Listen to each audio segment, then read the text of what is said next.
हा सण झाल्याच्या नंतर पुढे गणपतीचा सण आलाय, पुढे लक्ष्मीचा सण आलाय. या 2-3 गोष्टी मला जरा सांगू द्या. का? कारण आज जीवन जगत असताना त्या गोष्टी अत्यंत महत्वाच्या झालेल्या आहेत. काय सांगायचंय, गणपती जवळ आलेले आहेत. गणपतीमध्ये आपण गणरायाला आपल्या घरामध्ये घेऊन येतो. गणरायाचं आगमन होतं आणि आगमन झाल्याच्या नंतर आपण त्या गणरायाला पूजा करतो. पूजा केल्याच्या नंतर त्या गणपतीच्या आणि त्या लक्ष्मीच्या गळ्यामध्ये माळा घालतो. माळा बाजारामध्ये माळा भेटतात की नाही पांढऱ्या कलरच्या, त्या माळा घेतो आपण त्यांच्या गळ्यामध्ये घालतो. जोपर्यंत गणपती आहे, जोपर्यंत लक्ष्मी आहे, तोपर्यंत त्या माळा त्यांच्या गळ्यामध्ये असतात. कशा करता का माळा घालायच्या असं जर विचारलं तर सगळ्या जणी महिला मंडळ सांगतात म्हणजे महाराज माळ याच्या करता घालायची की आमची लक्ष्मी असणारी शोभून दिसली पाहिजे. कशी दिसली पाहिजे? आमचा गणपती शोभून दिसला पाहिजे आणि म्हणून माळा घालायच्या. पण आता ऐका, माझ्या मोबाईलला स्टेटस ठेवलंय मी एक आज व्हिडिओ, आता ठेवला एक 5 मिनिटापूर्वी. तो व्हिडिओ तुम्ही बघा. व्हिडिओ बघितल्यानंतर तुम्हाला कळेल की आपण ज्या माळा देवाच्या गळ्यामध्ये घालतोय, लक्ष्मीच्या गळ्यामध्ये घालतोय, त्या माळा कशापासून बनतायत. तुमच्यापर्यंत आला असेल तो व्हिडिओ. जरा जागं व्हा, जागं व्हा. आपण खूप झोप्यामध्ये आहोत महाराज. अहो, आपल्या सणावाराचं आपल्या देवाचं मार्केट तयार केलंय या लोकांनी. मार्केट तयार केलंय, मार्केट.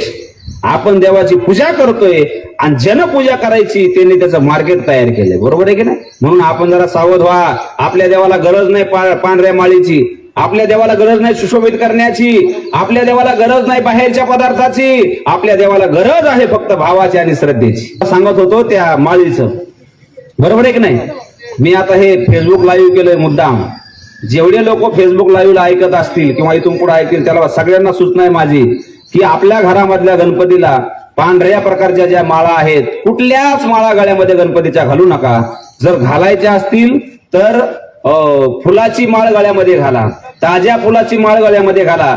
जर गणपतीच्या गळ्यामध्ये रोज एक हार घातला, लक्ष्मीच्या गळ्यामध्ये रोज एक हार घातला, भगवान शंकराला रोज एक हार घातला, मारुतीला रोज एक हार घातला तर फुलं विकले जातील.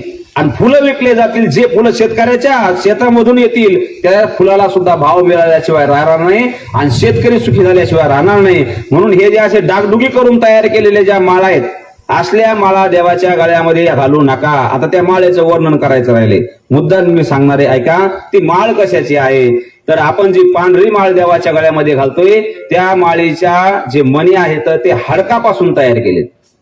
प्युअर. त्या व्हिडिओमध्ये बघा तुम्ही, डायरेक्ट सगळं दिसल तुम्हाला. हाडकं आहेत ना, हाडकं इतकले हाता इतकले हाडकं घेतात, ते कापतात, तासतात आणि त्याला असं गोल गोल करतात आणि त्याची माळ बनवतात आणि ती हाडकाची माळ आपण गणपतीच्या लक्ष्मीच्या गळ्यामध्ये घालतोय. आपलं चाललंय तरी काय नेमकं? आता हे सोशल मीडिया आलाय म्हणून हे माहिती व्हायला लागलंय. बरोबर आहे की नाही? नाही तर ह्याच्या आधी आपण किती वेळेस गळ्यामध्ये माळा घातल्या काय माहिती आपल्याला. बरोबर आहे का नाही? ऐका, आपल्या पाठीमागं एक षडयंत्र आहे. आपल्या हिंदू धर्माच्या पाठीमागं ते आपल्या हिंदू धर्माला बदनाम करण्याकरता, आपल्या देवदेवतांची विटंबना करण्याकरता काहीही करून मार्केटमध्ये काही विकायला येतंय. म्हणून ध्यानात ठेवा, इथून पुढं 7 दिवस किंवा गणपती जितके दिवस आहे तितके दिवस, लक्ष्मी जितके दिवस आहे तितके दिवस कुठेही आणि कोणत्याही लक्ष्मीला आणि कोणत्याही गणपतीला माळ घालू नका. कुठलीच माळ घालू नका. मी आता तुम्हाला सांगितले पांढऱ्या कलरची, अहो ती पिवळ्या कलरची असू शकते, लाल कलरची असू शकते, गुलाबी कलरची असू शकते. कारण कलर द्यायला काही जास्त पैसे लागत. म्हणून ध्यानात ठेवा, बाजारामधला मार्केटमधलं काहीही खरेदी करू नका आणि देवाच्या गळ्यामध्ये आणून टाकू नका. तुमची जर खूपच श्रद्धा असेल, खूप देवाविषयी प्रेम असेल तर फुलं विकत आणा आणि रोजची रोज देवाला ताज्या फुलाची एकच माळ घाला. 10 माळी घालण्यात बसण्याची गरज नाही.